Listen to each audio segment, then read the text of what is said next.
Pendant de longues années, leur origine est restée mystérieuse. Désormais, nous pouvons affirmer que les météorites sont des vestiges de la formation de notre système solaire. Chaque jour, plusieurs tonnes d'entre elles tombent sur notre Terre.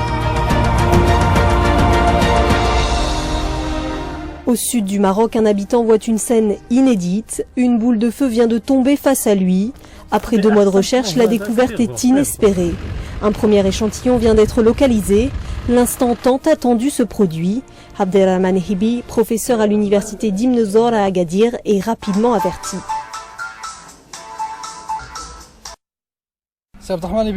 Ali,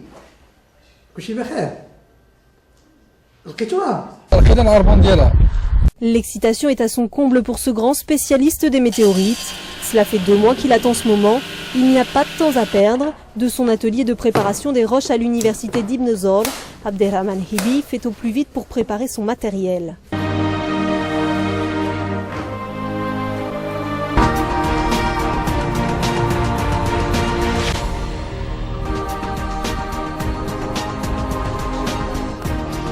Cinq heures de route plus tard, le professeur retrouve Ali, un berger qui a ramassé plusieurs pierres. Avant de les examiner, les nomades invitent le professeur dans le campement, là où plusieurs tentes ont été spécialement dressées pour ces 2 mois de recherche.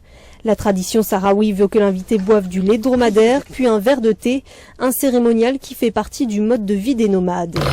Il est maintenant temps d'observer tous les cailloux qu'ils ont trouvés, des cailloux que le professeur va devoir ramener dans son laboratoire à Agadir pour les analyser de plus près et ainsi savoir si ces pierres sont bel et bien des météorites ou non. Les météorites, ce sont des roches extraterrestres qui viennent de l'espace. Alors, lorsqu'ils sont liés encore au corps parent, on les appelle météoroïdes. Ils vont se libérer par un choc. Astéroïdes vont entrer en collision et on a libération d'un morceau du corps parent. Il va traverser l'atmosphère, donc c'est un météore. Et lorsqu'il tombe sur la surface de la Terre, c'est une météorite.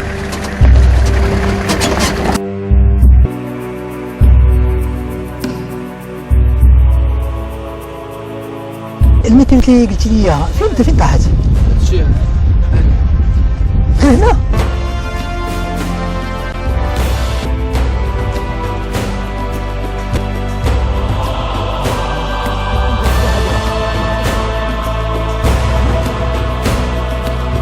L'un des nomades veut ensuite lui montrer un endroit dans le Sahara susceptible de l'intéresser. Tous les Sahraouis prennent la route, les yeux braqués au sol. Aucune trouvaille à ce moment précis, même avec les détecteurs de métaux. La fatigue commence alors à se faire sentir, mais peu importe, les recherches continuent.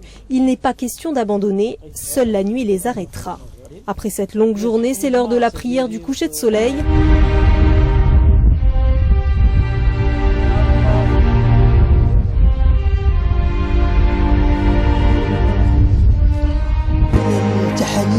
وبها غادي نعرفوا المكونات ديال السيستم سولير ديالنا المجموعه الشمسيه ديالنا اللي مكون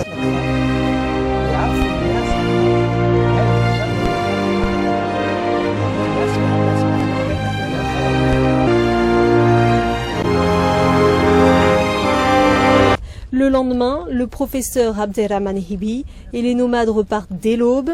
Balbachir, le chasseur de météorites qui a découvert la pierre, veut emmener le professeur à l'endroit du crash. هنا قريب هنا وعقلتي على البلاصه بالضبط فين لقيتها نعم هنا قريب هنا قريب نعم البلاصه هنا برافو عليك برافو كتلة أول حمراء قبالة يعني كانت بشكل أحمر وأصفر ودخلت واحد الزروقية وكانت ماشية بسرعة يعني سرعة كبيرة جدا ومنين قربت قلنا عنها قربت قاع لي طيح يعني بحال لك شي اهتزاز ولا زلزال ولا بحال شي حاجة كتزعزع أصوات في الليل. En général, on trouve les météorites dans le Sahara parce qu'il y a le contraste. Le désert, elle est claire, et la météorite, comme vous avez vu, elle est noire, donc ça se voit facilement. تنقلبوا هنا شي شهر ونص تقريبا باش كنقلبوا في هذه المنطقه عاد جات الناس كتقلب في هذه الجهه جاو الناس هنا وكاين اللي لقى شي 10 الغرامات كاين اللي لقى 20 كاين اللي لقى اللي لقى 5 غرامات. هذه هي المنطقه اللي طاحت فيها الحجر الاولاني الدراري. في هذه الناحيه بزاف لا ولا ما عرفتوش؟ لا ما عندي بالضبط التاريخ، ولكن غير ملي جبروا الاثار جبروا قطع صغيره منها تبين باللي راه هي طايحه في هذه المنطقه هذه.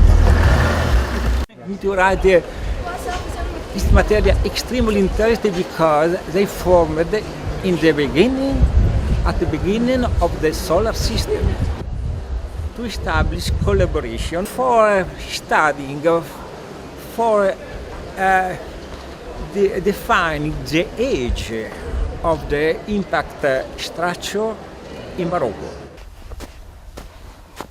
Avant de repartir, le spécialiste des météorites veut explorer un autre endroit, là où le sol est sablonneux.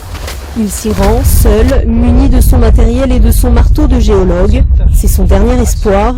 Il est déterminé à trouver l'invraisemblable. Quelques pas plus tard, le cadeau du ciel est à ses pieds.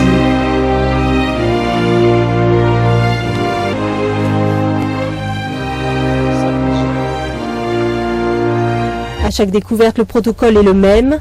Il faut relever les coordonnées GPS de la roche, puis utiliser une pièce de monnaie pour avoir une idée de sa taille, et enfin prendre plusieurs photos du tout. Autant de données précieuses qu'il va ensuite examiner au laboratoire de l'université d'Imnosol, avant qu'elles soient envoyées à Meteorite Society, une filiale de la NASA, car toute météorite trouvée par un scientifique se doit d'être déclarée à cet organisme. La communauté scientifique internationale, elle, reste toujours en alerte face au phénomène.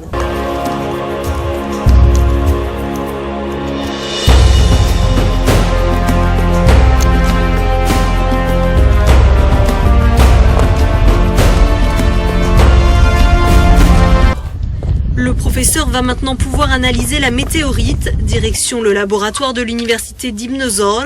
Dans un premier temps, Abderrahman Hibi observe le morceau à la loupe pour voir la roche en détail. Deuxième étape, il faut préparer l'échantillon pour des analyses géochimiques plus poussées. Pour cela, une machine entoure la pierre de résine, c'est ce que l'on appelle une section polie.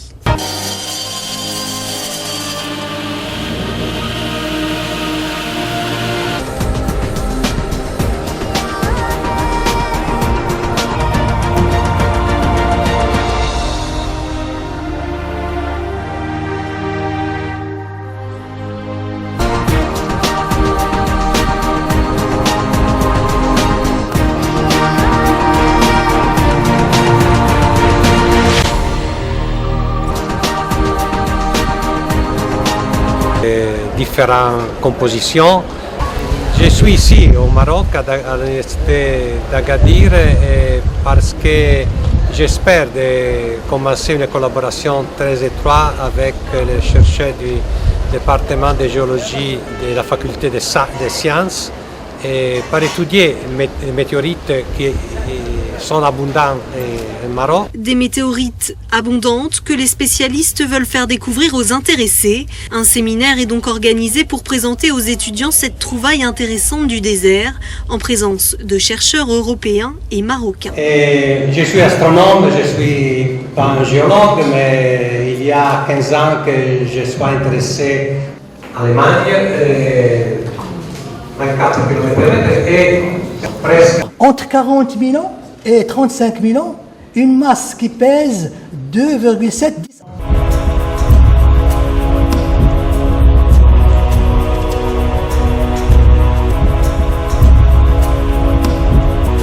Il est maintenant temps pour le professeur de rédiger un rapport qu'il publiera, car toutes les données récoltées sur le terrain sont des précieuses que la pierre elle-même.